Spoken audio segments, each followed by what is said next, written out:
the title. I'm glad that you are able to make it. This session is focusing on building your confidence before you actually land that title. It is all about building your influence before the authority.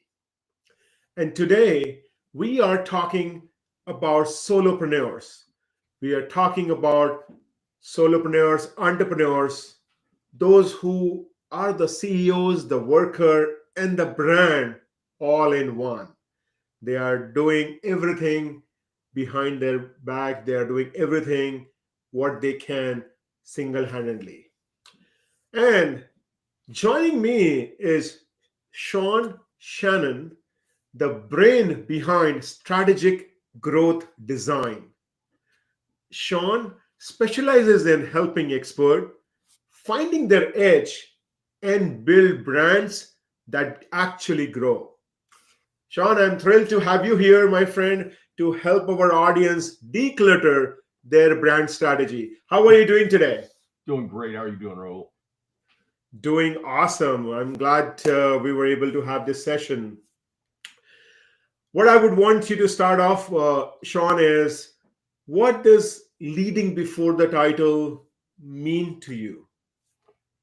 I just love the question, and I love the framing of it because leadership certainly it has nothing to do with title. It has everything to do with your actions, and I believe that the heart of a leader is about service. It's about being a servant. It's about putting others' Mhm. needs before yours. And for me, leading before the title is discovering what every person that works around and with you is trying to accomplish for themselves in their life and their business, in their endeavors, and how you can be of service to help make a difference in what they're trying to accomplish. Sure, sure. And Sean, I work with many C-level executive for small, medium enterprise, and they are primarily those solopreneurs. Yes, they have their team in place, but they are mainly a one-man army. And what I have observed is they are all about growth, scaling up their organization, and rarely thinking about their own brand.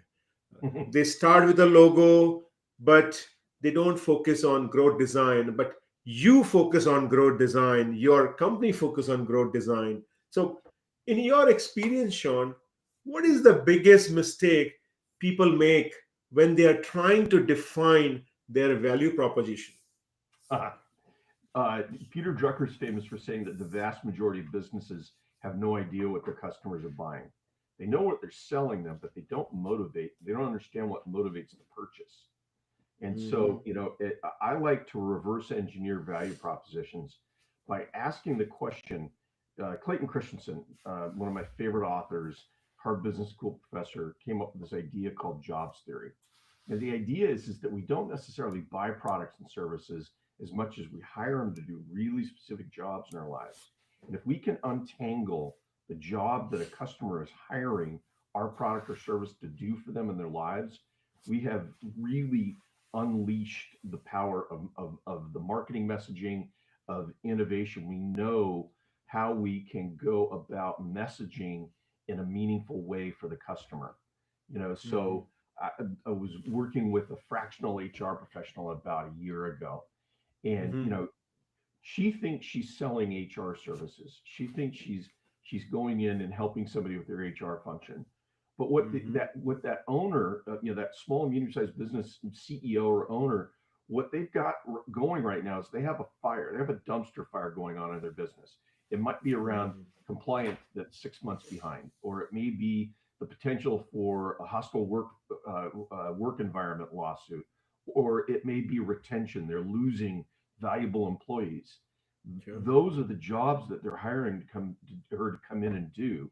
And so if she's spending all of her energy talking about fractional HR services, she's missing the mark. What her messaging needs to be around is I'm a fireman. I'm going to come in and Mhm. help, douse the dumpster fires that you've got in your HR processes. So if we can Mhm. really, understand what they're trying to accomplish, what they're trying to solve for, we're in a much more powerful position to market and to innovate for Hmm. So for designing the value prop, it's very, very important for our solopreneurs, entrepreneurs of small, medium business enterprises to really know what problem are they solving. It's just not about running in the bandwagon of what is in the trend, but actually what problem you are solving. So that's a great one. The other aspect I have seen, Sean, is everyone is focusing on that outside factor, that I need to change the logo, I need to have that color, I need to have a great website. But very rarely they look into their internal processes, their internal way of doing things. And that's where this value proposition comes in. So, in your experience, how a solopreneur can distinguish between what they do and the actual value they provide to a client's bottom line?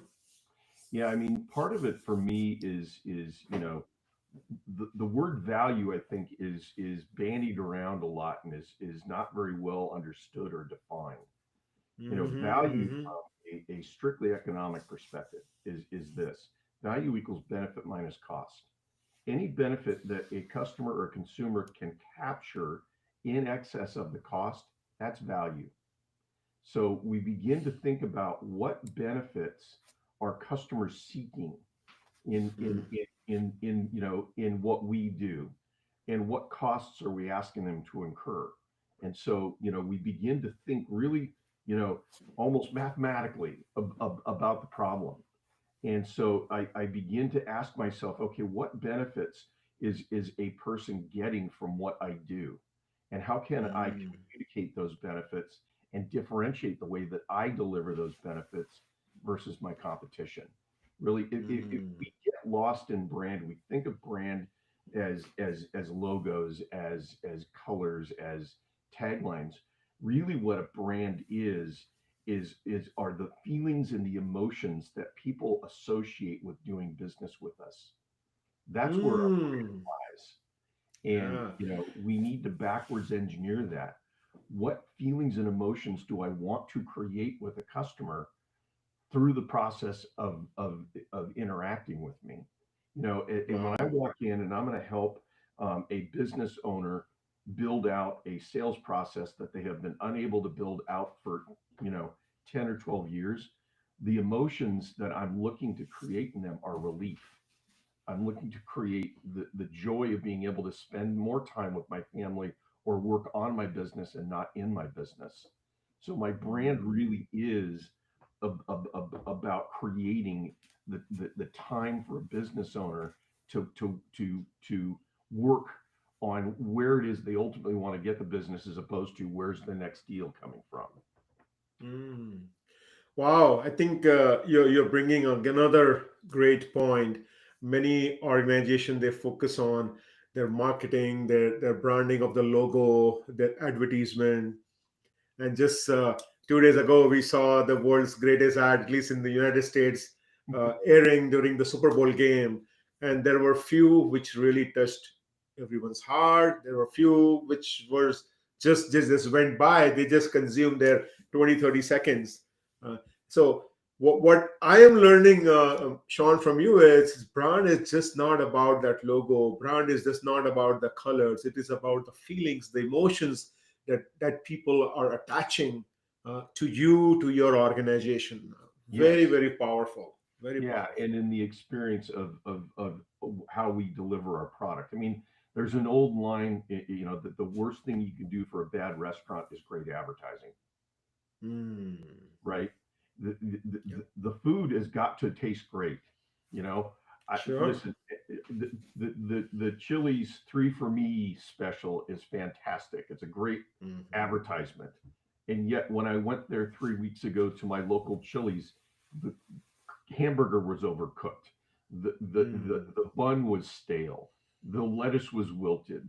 All of that great advertising has done them an enormous disservice, because that particular franchise was not Yeah. delivering a product that makes me feel great about the time and the money that I invested to go and experience it.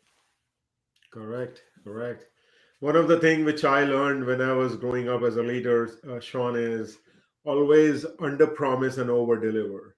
And that Yes. we rarely see in advertisement. And when Yes. we are seeing ads, it always over promise, under deliver. So, um, very good point you are bringing. Now, from a solopreneur perspective, Sean, or I want to also broaden this.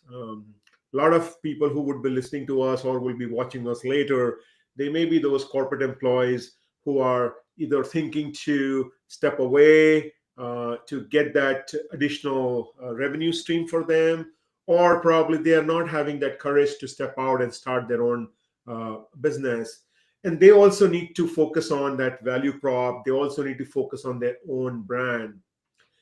And what I've observed, that people who have whole lot of experience, sometimes they get stuck.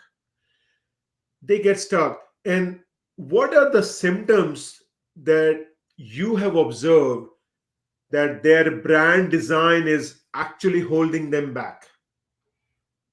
I think it starts with the fact that we are our own worst advocates.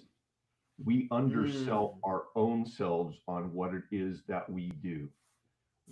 We tend to Oh, have I a agree. natural discount on the Hmm. value that we create in the lives of others by what we are really good at doing. And Uh-huh, uh-huh. I will spend most of my time with a solopreneur helping them talk about themselves so that they can see how great they truly are, so that they can see what a difference they have made in the lives of their clients, have made in the lives of their employees, right? Because we've got to start. Listen, if I don't go to market believing that I am God's gift to the businesses that I'm calling on, I'm not going to be able to. If I haven't convinced myself, I'm not going to convince them. So Hmm. that's Sure. the first part, which is uncover your own greatness, live into it, Correct. roll around in it, right? Just Absolutely. build that internal sense of belief. Because if you don't believe Hmm. yourself, nobody's going to believe you. Yep. Yep. So, just to give you an example here, 2 weeks ago, I did a workshop for my son's basketball team, school team. They were on a two game. They lost two game. They lost scrimmage 2 games and then won 1 game. And when I was talking to coach, I realized that there are a lot of turnovers are happening. People are not talking in the court. And one of the thing I mentioned, and the room was just full into laughter. What I mentioned to them, that I personally believe, as a fan of this Falcons basketball team, that you are the best team in the league. Now, honestly, I do believe that. Yeah, But the boys, the sixth graders, right? They thought that, okay, I'm joking because they lost 3 games. They just won 1 game and they don't think that they are the best team. But I wanted to instill that thought process in them that they are the best team. Because if they don't believe in themselves, no one else will. So thank you for bringing that point, that we as solopreneurs, we as entrepreneurs, we need to believe in ourselves, that whatever services, whatever consulting that we are doing will make world a better place, will make that client of yours in a better state of mind. So yeah, thank you. And I do agree that we do undersell. So we have an extreme majority, I would say. There are yeah, some people who are just so overconfident, and there are majority of us who are just very low to upsell ourselves, and that's where we sometimes go wrong. So yeah. thank you. And the second step to that is to know how to tell your own story um, succinctly and powerfully. And Hmm. what we, the second, so learn your story, learn your value proposition, and then learn how to teach others to tell your story and tell your value Mhm. proposition. How many times have we jumped on a Zoom call with somebody and we spend 30 minutes with them and we have a vague sense of what it is that they do and how they create value for clients. But if you asked us to tell a referral partner what they do, we would be hard pressed to in any way, shape, or form persuasively tell, right? And so we've got to be great about not only telling our story, but teaching others to tell our story. Sure. How Yep. can you Yep. break it down into 3 or 4 bite-sized chunks so that somebody understands specifically what it is that you do, Hmm. right? Sure. Yep. As a fractional sales executive, as somebody, right? Who knows what that means? What does a fractional vice president of sales do, right? And so if I walk in and I say, "Yep, so I'm an outsourced VP of sales, and I help businesses get their revenue turned around," there's nothing there. But if I can describe to them the specific person I'm helping, listen, if you run across an owner or a CEO that's still leading their own sales team, and Mhm. they are complaining, bitching about the fact that they've got 4 or 5 or 6 salespeople who don't seem to be able to go out and find clients on their own. They're complaining that they are the sole source of business development in their business, that all their salespeople do is manage the clients that they go out and find. And their revenue has plateaued because that owner has run out of time. They've reached the maximum amount of time that they can dedicate to going out and finding clients. I'm the guy that comes in and helps them Mhm. knowledge transfer their owner's magic into a documented process, a documented sales process that empowers salespeople to go out and create business like the owner does. Whole lot easier to Wow. explain that, right? Sure. Sure. Sean, you had an amazing career in the media. You worked for multiple radio shows, and you have grown those teams, grown those market. Uh, I just want to take your inputs on from a branding perspective, from a value prop perspective, the way it is important for the organization. I do believe that that is also the branding, your value prop, also important for those people, individuals who aspire to become a leader someday, but they are lost. They're invisible. The same rules that you have explained to us about the organization applies to them, or you have some different inputs for those people who are individual contributors, want to become a leader, but they are a little lost from a branding perspective. Any thoughts, any inputs? You know, I'll say this. I think we're talking a little bit about personal branding, right? How do we build our own personal brand? I Mhm. have a reservation on that. It is certainly important to understand how you provide value, how you create value inside of your organization. It is certainly important to build some sense of your own personal brand. The challenge with it is that we can end up objectifying ourselves, right? Mm. In every interaction we have, our goal needs to be to personify ourselves. And if we spend too much time worrying about our personal brand, we end up thinking of ourselves not as human beings, but as products. Mm. And I always want to, for somebody who is looking to grow themselves as a leader, authenticity is the most important thing that you can bring to the table. A Sure, sure. willingness to admit what you do not know, the courage to offer what you do, right? So, but Sure. from a personal branding perspective, I think it's important to sit back, look at where it is that you want to get, understand the gaps that you currently have, and how you're going to go about building into those gaps, so that Mm. you are creating a roadmap for the skill sets and the character qualities that you want to develop that are going to get you into the position that you want, and that you're very intentional then about the story that you tell to yourself and the story that you tell to those around you about how you're getting where you get. That's where your personal Mm. brand comes from, in Wow. my experience. That's a great perspective. It's not to objectify yourself, not to see yourself as a product, but more as a human being. And authenticity is the key to grow and to show yourself as a true leader. So thank you, Sean, Yeah, for sharing that perspective. yeah. Now, I before I think, let you go, Sean, yeah. sorry. I was just going to say, I think that one of the things that is missing in our culture, in our society, is vulnerability.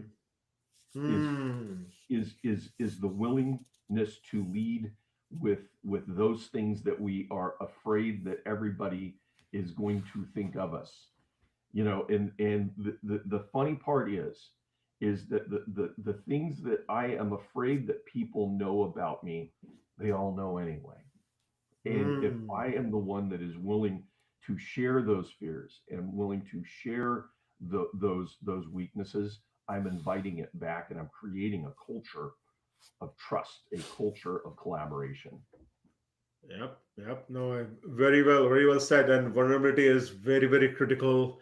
It allows you to get connected with people. And in my recent episode of the Climb Confident Leader podcast, Sean, one of the guests, Kevin, I think it was last week, he beautifully mentioned about his experience around vulnerability and how vulnerability could one of be your asset, could be one of your strength versus the weakness that people look into it. So, Yes. yes, very well said. Now, Sean, what's next for you in terms of the impact that you are creating for the community, the impact that you are creating for your clients, for whom you have been working sleepless nights, not sleepless night in Seattle, but yes, a Yes. sleepless nights In as Atlanta, where I moved. yeah, as their fractional VP, as their fractional CSO. Um, what's next, my friend? Listen, my goal is to help. Listen, we are in a period of economic turbulence. We are in a moment of technological disruption. And I want to be a source for small and medium sized businesses, which make up the majority of our economic engine as a country.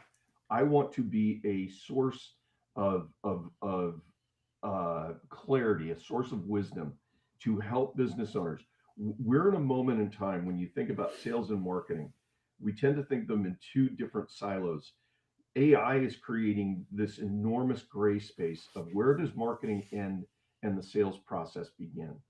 And it is opening up opportunities for small and medium sized businesses to scale in a way that they could not have scaled even 2 years ago.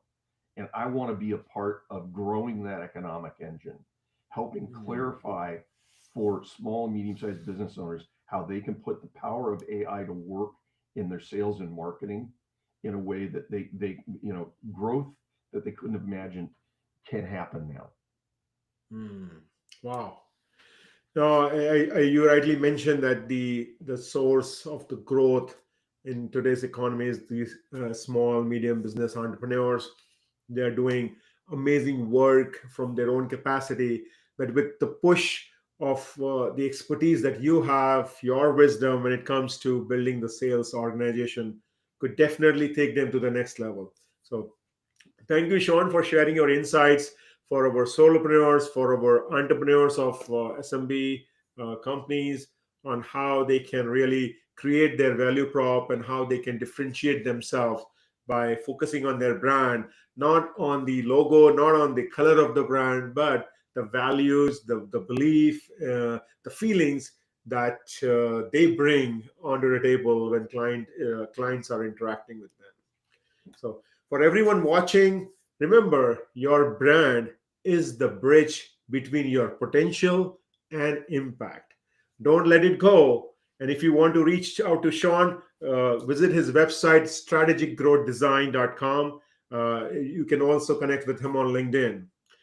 If you are ready to take your leadership to the next level, head over to our LinkedIn group, Leadership Sounding Board, that will allow you to share or get different perspective on your day-to-day challenges. Keep climbing and keep leading. We will see you in the next session. Thank you, Sean, again for joining us on LinkedIn Live. Appreciate it. Thank you, Raul. Great to be here.